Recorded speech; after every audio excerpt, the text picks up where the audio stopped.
maxay Itoobiya marinbadeed ugu baahan tahay?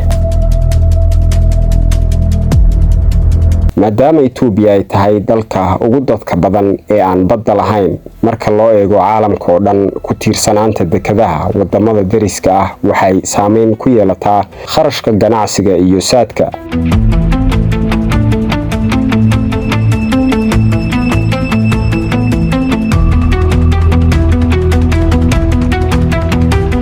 helitaanka marin u gaar ah ayaa loo arkaa dariiq lagu dhimi karo kharashaadkaasi iyo in la xaliyo tartanka suuqyada caalamka. dhanka isku xidhnaanta gobolka, Itoobiya waxay aaminsan tahay in marinbadeedku uu horseedi karo isdhexgal dhaqaale oo ay ku yeelato gobolka, taasi oo ka caawin karta inay si fudud u dhoofiso alaabteeda una soo dhoofsato alaabta ay u baahan tahay.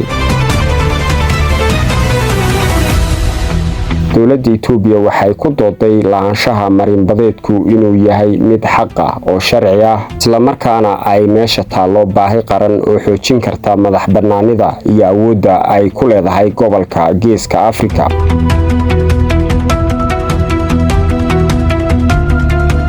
aragtida istiraatiijiyadeed sida ay qabaan hogaaminta sare Itoobiya, gaar ahaan Ra'iisul Wasaare Dr. Abiy Ahmed, doonista marinbadeedku waa qayb ka mid ah qorshe ballaaran oo lagu casriyeynayo kaabayaasha dhaqaalaha dalka.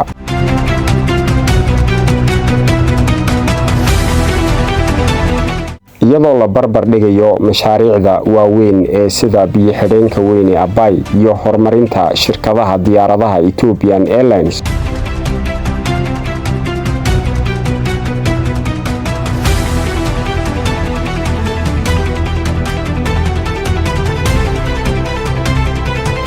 inkastoo Itoobiya ay dadaal ugu jirto sidii ay u heli lahayd marinbadeed iyadoo adeegsanaysa diblomaasiyad iyo wadaxaajood, haddana arrintani waxay keentay dood siyaasadeed iyo walaac ka dhan ah xasiloonida gobolka, maadaama ay ku lug leedahay arrimo xuduudeed iyo xidhiidhka dalalka jaarka.